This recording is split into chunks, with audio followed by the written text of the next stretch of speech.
मित्रों नमस्कार, मैं सौरभ मिश्रा आप लोगों के बीच में एक ऐसे विषय को संज्ञान में लाया हूं जिसके लिए बहुत लोगों के मन में कई भ्रांतियां रहती है।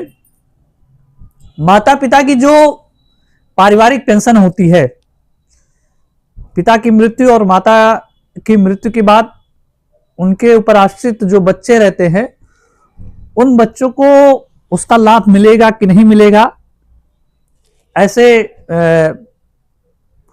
मध्य प्रदेश के न्यायालय ने भोपाल के समाचार पत्रों का यहां अभिलेख मुझे मिला और मुझे जो लगता है कि यह एक सामाजिक और पारिवारिक निर्णय की इसमें बात की गई है। इसमें बेटा हो या बेटी, माता पिता की मौत के बाद पेंशन सिर्फ बड़ी संतान को मिलेगा। वो बड़ी संतान का मतलब चाहे वो पुत्री हो या पुत्र हो, और इसमें भी कई क्राइटेरिया दिए गए हैं। उस क्राइटेरिया में पहले मैं आपको बताना चाहता हूं कि पहले नियम क्या था और अब नियम में क्या बदलाव हुआ है। पेंशनर की मृत्यु के बाद पात्र पहले पत्नी थी, अभी भी पत्नी रहेंगी, यथावत रहेगा। पति पत्नी दोनों की मृत्यु के बाद अवयस्क पुत्र व पुत्री 25 वर्ष की आयु तक था, लेकिन अब यदि पुत्री बड़ी है तो उसे ही प्राथमिकता दी जाएगी। तीसरा बिंदु है पुत्र की पात्रता। वयस्क होने के बाद पात्र नहीं होगा और अभी भी नए नियमावली में भी यथावत है। मतलब यदि पुत्र बालिग हो जाता है तो उसको इसका लाभ नहीं मिलेगा। पुत्री की पात्रता क्या रहेगी?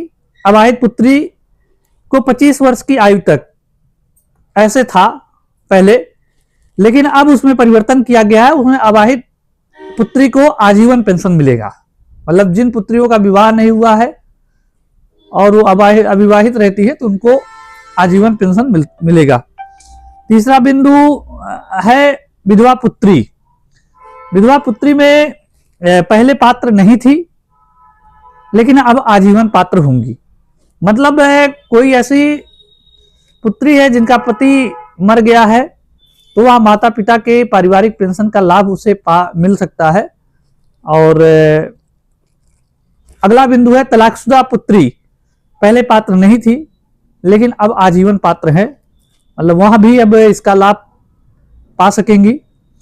अगला बिंदु है तलाकशुदा पुत्री। पहले पात्र नहीं, मैंने आपको बताया ही, और अब पात्र है। दिव्यांग या संतान पुत्री, या मतलब जो व्यक्ति दिव्यांग है, आजीवन यदि अक्षम है, मतलब वहां नहीं कर सकता था तो उसको मिलता था। इसमें थोड़ा सा परिवर्तन है, केवल पूर्णतः आजीविका कमाने में अक्षम होने पर ही आजीवन पात्र है। मतलब जो दिव्यांग व्यक्ति पहले था वो आजीवन पात्र था, लेकिन अब यदि आप कुछ सक्षम है, कुछ कर सकते हैं, तो वहां अब पात्र नहीं रहेंगे। इसमें दृष्टिबाधिता या श्रव्यबाधिता या शारीरिक रूप से अपंग, मतलब दिव्यांग मानकर पात्र है।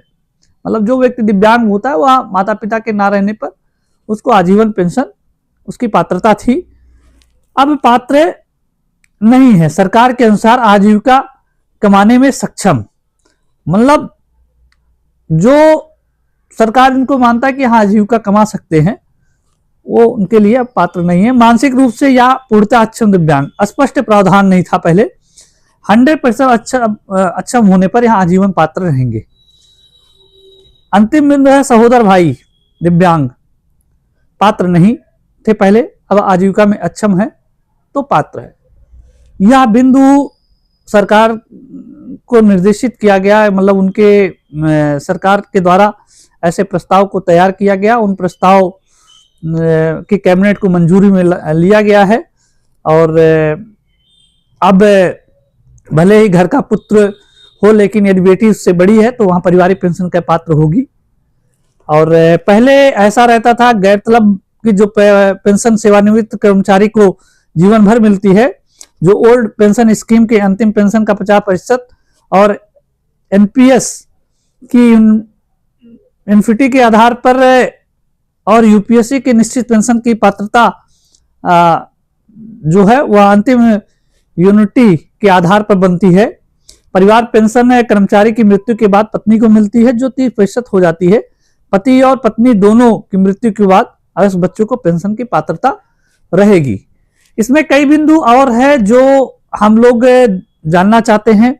कहते हैं कि अगर पति और पत्नी दोनों सरकारी योजना में है तो क्या उनकी फैमिली पेंशन एक साथ मिलेगी या फिर किसी एक को छोड़ना पड़ेगा?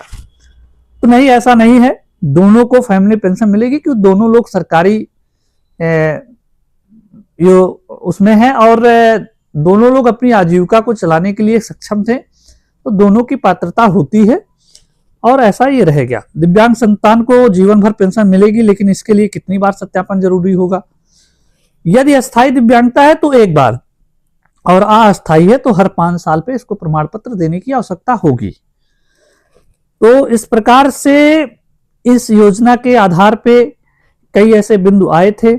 एक बिंदु और था कि 25 साल की अधिक आयु के बाद बड़ी बेटी का विवाह हो जाता है तो उस स्थिति में का क्या होगा?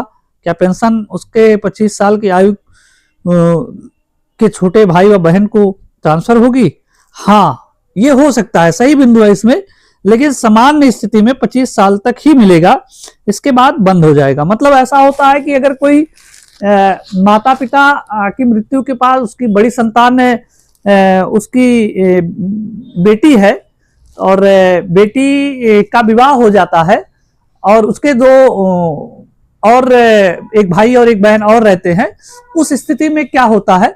तो उस स्थिति में जो बड़ी पुत्री जिस आजीविका के आधार पे अपने भाई के अपनी बहन का भी पालन पोषण उसी आधार पे करती थी, तो वह जो दोनों बच्चे रहते हैं 25 वर्ष की आयु तक उन लोगों को यथावत मिलता है। यह मध्य प्रदेश सरकार के कई नियमावली में बदलाव किया गया था और इससे मध्य प्रदेश की सरकार में मध्य प्रदेश के वासियों को इसका लाभ मिलेगा और यह स्वागत योग्य फैसला है। बहुत बहुत धन्यवाद। भारत माता की जय।